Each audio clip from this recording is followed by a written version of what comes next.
Hi there, welcome to another set of meditations on the practical and applied philosophy of Stoicism. I've got 5 tips for you, 5 things you can do right now that will help take the edge off your depression.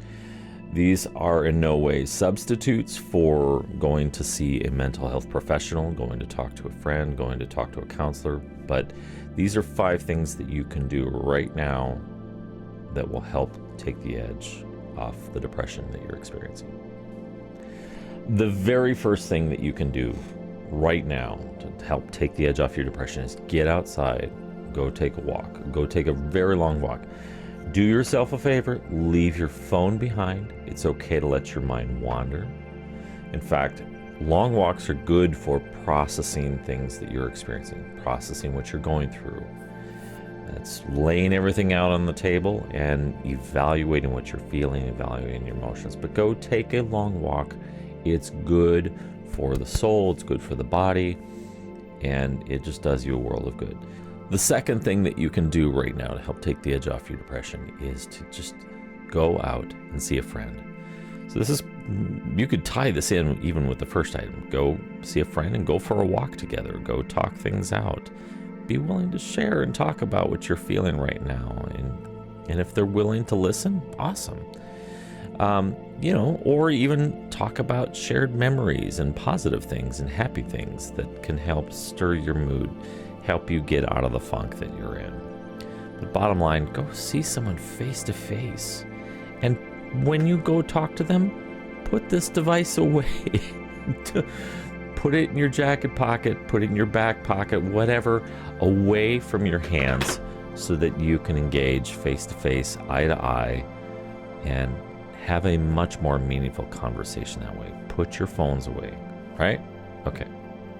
Another thing you can do to take the edge off your depression is to be willing to scrutinize your thoughts and emotions. And this takes a page out of Stoicism's playbook. Be willing to sit down.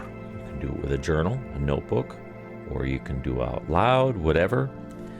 Systematically go through your thoughts, your emotions, the things that are running through your head, and be willing to scrutinize them.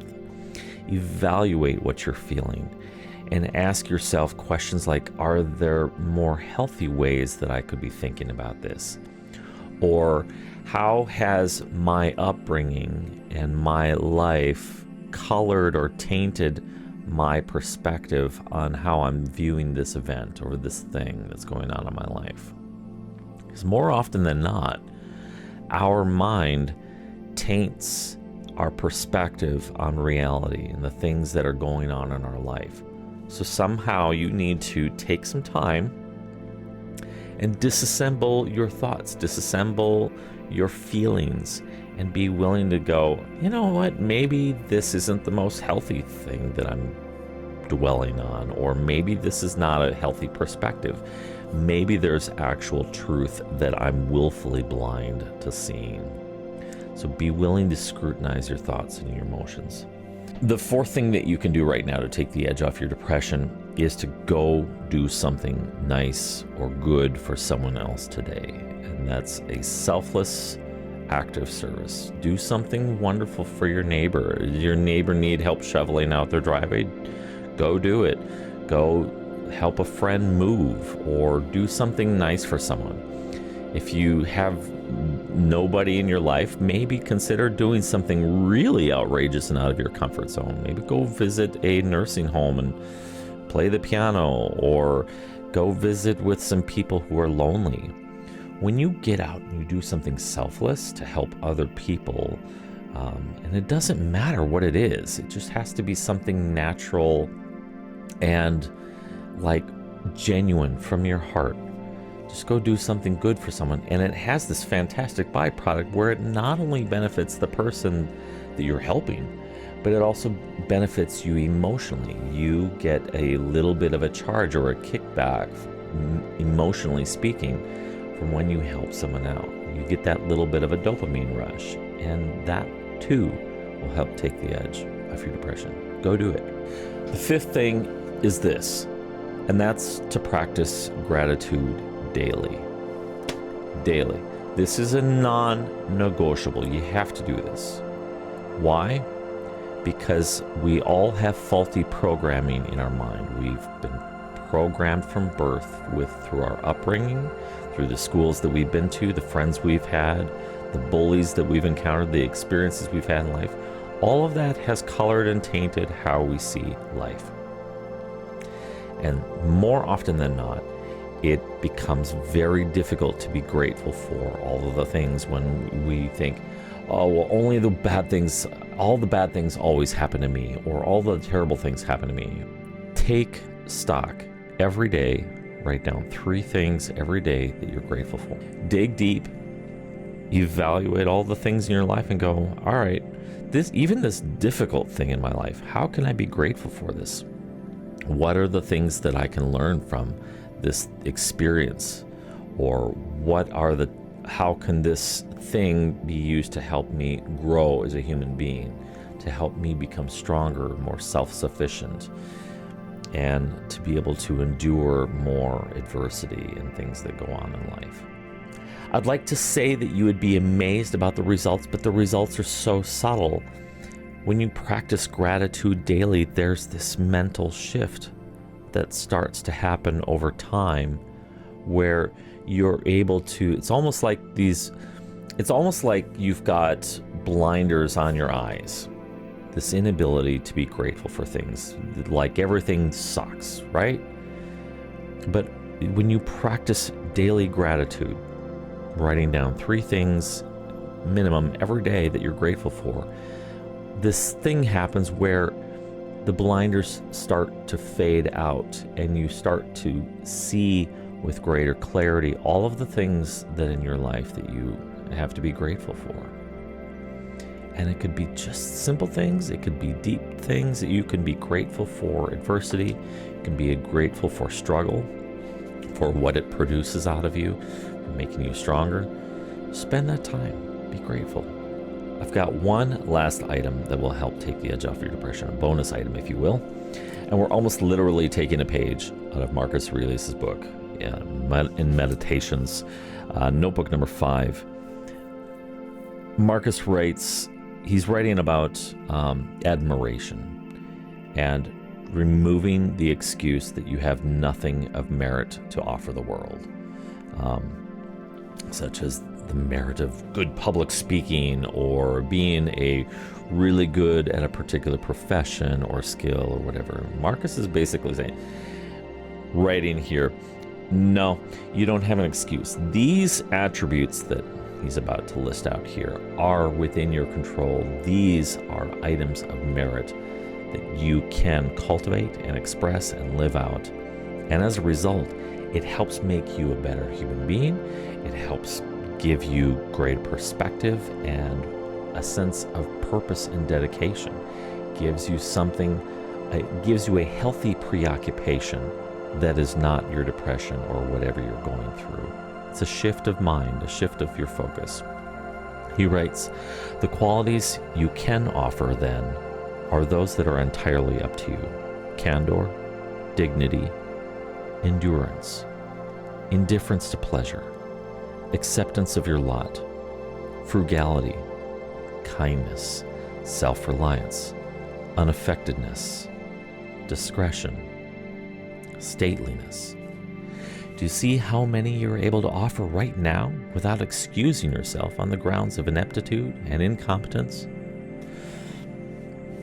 Let's just really quickly go through that list. Some of these words might be new for some people or just have never used them before. Like the word candor, that's to be honest and open and frank. Be honest with yourself. Be honest with other people. Be open. Be frank. Be honorable. It's dignity. That's you can conduct yourself with honor even if you're struggling right now. It's okay. He also highlights endurance, and that's to show, and it's in the context of showing patience and forbearance, being patient with life, with other people, being patient with yourself, right? He also talks about 2 things that are tightly coupled together, being indifferent to pleasure and also accepting your lot in life. These are both kind of tied to fate, as well as our attractions and the things that we're repelled against.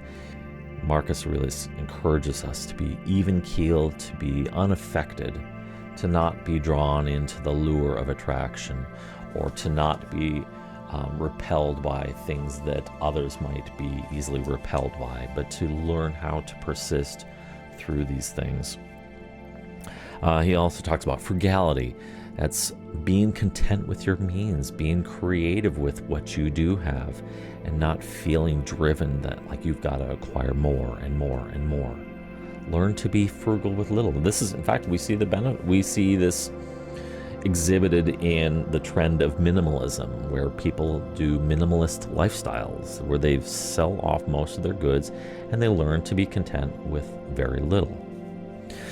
He also talks about kindness, and this is about kindness for yourself, kindness towards other people. There's an amazing byproduct when you exhibit and show kindness, not just towards other people, but yourself as well. It cultivates a greater sense of harmony and unity with the people around you. He talks about self-reliance, owning the moment, your thoughts, your actions, becoming responsible. And that is something that's entirely up to you.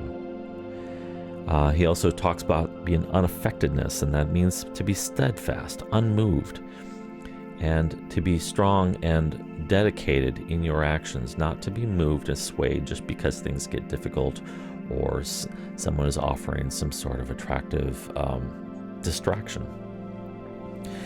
He also encourages us to take up the art of discretion, and that's to be mindful about what we're thinking, mindful about what we're saying and doing, and that's to be reserved when sharing our opinions and thoughts. More often than not, we share our own opinions and thoughts probably way more than we should. Ironic that I'm doing it in this video, right? But there's the old adage of we have 2 ears and 1 mouth. Respect those ratios accordingly, right? Spend more time listening and less time talking. Last thing that he is on Marcus's list here of attributes that are up to you, and that's stateliness, and that's to be dignified, unhurried, and purposeful. Marcus frequently says that we should do things with purpose and intent. Never let your thoughts, never let your actions, your speech be without purpose. Put intent into them. Be intentional about what you set out to do, what you set out to say, and how you conduct yourself. Take some time today. Go through each of these things and meditate on them. Go for a walk. Go talk to a friend face to face. Be willing to write down and scrutinize your thoughts and emotions. Get your journal out. Write down those things and scrutinize them. Scrutinize them against your life experience and how that may have tainted how you perceive things. Go do something kind for someone. And lastly, practice gratitude daily. I hope these things will help you. If you have questions or you want to further talk about these things and get another perspective, go ahead and throw it in the comments down below, and I'll do my best to answer whatever questions. But before we go, I want to remind you that of one last thing that we're going to be having a drawing for the book, The Obstacle is the Way by Ryan Holiday. I'm going to be giving away a couple copies. Sign up on the mailing list, and that's the only thing you need to do right now. Sign up on the mailing list, and that will get you added into the drawing for a free copy of The Obstacle is the Way by Ryan Holiday. Thanks a lot. I hope this was helpful. Take care, my friends. Remember to be kind to yourself. Be kind to each other, because we're all interconnected. Have a great one.